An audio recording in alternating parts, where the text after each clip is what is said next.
You pop out of a glowing glass pod in a Kaminoan embryo room. The DNA you were made of belongs to Django Fett, some hotshot bounty hunter who probably got paid a fortune to let his genes become a factory blueprint. The guy was a good enough killer to be the template for an army, but the moment you see your reflection in the glass pod, you freak. Really? This guy? You can't help but wish you looked like some impossibly handsome smuggler from Corelia. Anyway, you've got bigger problems than that. Problems called Kaminoans, these creepy, long-necked aliens who run the cloning operation. After you've decanted from your pod, they inspect you like you're a ball of cabbage at Whole Foods. The stakes are high right off the bat. If you're too short, too tall, or if you have an extra midichlorian, they toss you out. Luckily, you're mostly normal. Mostly. You make it through inspection and are assigned your shiny new identification code, CT-2238. Straight to boot camp you go. The Kaminoans didn't exactly give you much time to enjoy your childhood. Your genes are engineered to age twice as fast as regular humans. If you're lucky, you might make it to your early 20s before your grey hairs and bad knees kick in. To the Kaminoans, you and your brothers are nothing more than tools of war. The food they serve you was a constant reminder of that. Every day, you were fed synthetic food paste, a grey, sludgy goop engineered thing to provide maximum nutritional value. Frankly, it looks like Django Fett busted all over your tray. You force it down, it tastes exactly like it looks. Every bite that didn't make you puke made you crave roast Nuna, fresh fruit, or even those terrible ration cubes troopers in the field complained about. Anything would have been better than this garbage. Anything except a steady diet of Republican propaganda. Right away, you were taught that the highest honor a clone could achieve was to die in service to the Republic. They made sure it stuck in your head like Liberty Mutual jingle. By the time you're 5 years old, you're thrown into rigorous training. For most kids, 5 is when you start working at some Sheen sweatshop in China. Not you though. You're given a live blaster, a few thermal detonators, and ordered to go to war with your fellow trainees for training purposes. And if you're curious what that training regime looks like, why don't you ask that Django Fett corpse lying on the floor? Training was the Kaminoans' twisted take on natural selection. They made sure you knew. Weak clones didn't get second chances. Not even a Bacta patch. But before they send you off to kill each other, they slap a helmet 2 sizes too small on your head. Now you know the reason clones are notorious throughout the galaxy for shooting like they had Forrest Whitaker's eyes. There's barely any oxygen in this stupid headgear. Oops. Another one down, I guess. It might be the ill-fitting helmet, or the constant screaming in your ear, but for as long as you could remember, a sharp pain on your left temple has been bothering you. The Kaminoans don't tell you why.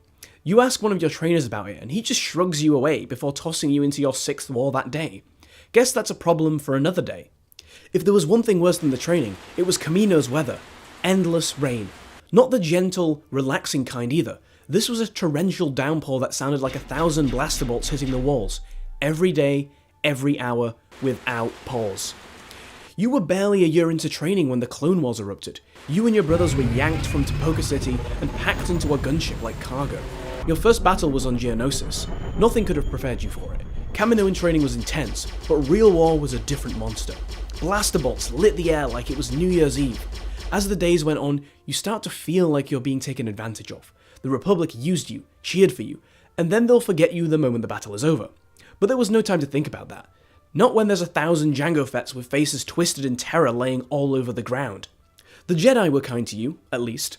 They were the one silver lining in this whole nightmare. They fought alongside you, not behind you. Even higher-ups like Mace Windu saw you as an equal. He never called you by your designation, C2-2238. He called you a Then Order 66 changed everything.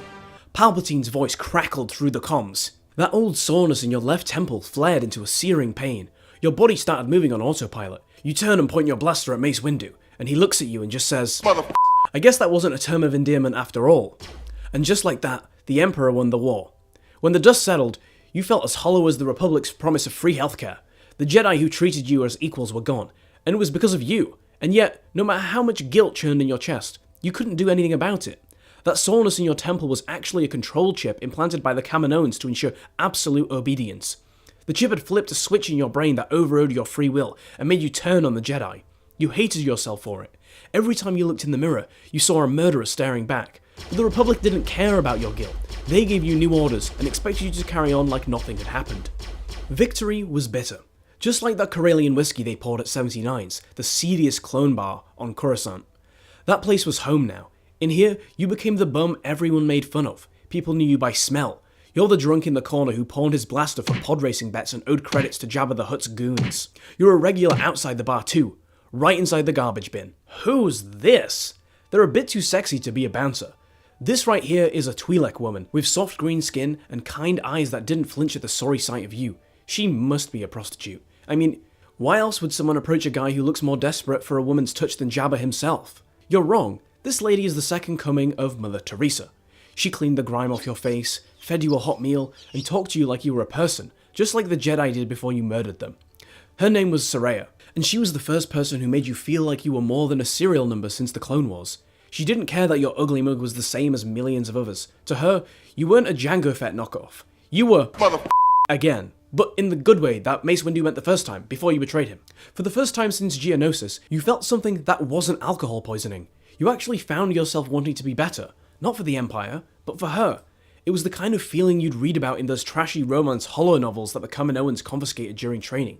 You're falling in love. One little problem. The Empire didn't like it when drones like you had romantic feelings. They have more than enough Jango Fetts running around. So when your control chip notified them about you blushing and giggling like a little schoolgirl, they came for you right away. They stormed your garbage bin and dragged you away in cuffs. Don't wait up, Palpatine said with a wink. You'd killed Jedi, you'd survived war. But this? Soraya being that wrinkled raisin's baby mama? It broke you in a way that a blaster never could. And as if that wasn't enough punishment already, you were sent to serve directly under the Empire's newest enforcer, Darth Vader. Under his command, you lived a life of suffering. Vader's temper was a bigger minefield than the Hoth asteroid belt. You heard he force-choked an officer for putting sugar in his coffee, and another time he force-choked a trooper for breathing louder than him. The man was 6 feet and 8 inches of pure anger. He made you do things like polish his TIE fighter with your bare hands, whilst he was still flying. You tried complaining to HR, but he just made them polish with you the next day. Being his minion was a death sentence without overtime pay. Escaping was out of the question, thanks to the control chip in your head. The worst part about being his lackey, though, was that you had to relive the horrors of killing Jedi. He'd track them down, toy with them like a Nexu with a mouse, and then finish them off Mortal Kombat style.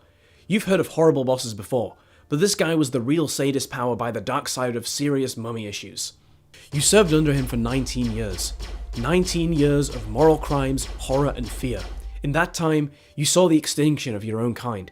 The Empire didn't need clones anymore, so they replaced your brothers with brainwashed loyalists who worshipped the Emperor. One by one, your brothers were phased out, reassigned to backwater posts, or quietly disposed of. It was like watching an endangered species disappear in real time. You wished you'd suffered the same fate as them, but now it was time to man the Death Star. And who did Vader want to move in? You. Living with the galaxy's most terrifying roommate was far from a dream come true. If it wasn't his wheezing ventilator keeping you up at night, it was him shouting whilst having nightmares of some guy called Obi-Wan.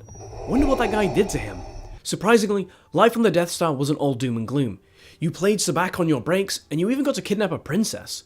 But the fun came to a screeching halt when the rebellion decided to crash the party. One minute, you were polishing your blaster, the next, alarms were blaring. X-Wings zipped through the trenches of the station, taking out turrets like they were popping bubble wrap. Inside, every trooper scrambled to defend themselves, but the rebels were ruthless. You heard it was some farm kid in an old flight suit that was tearing through your defenses like he'd done it 100 times, and then, silence. In those final moments, as everything around you went bright, you felt something you hadn't felt in decades. Relief.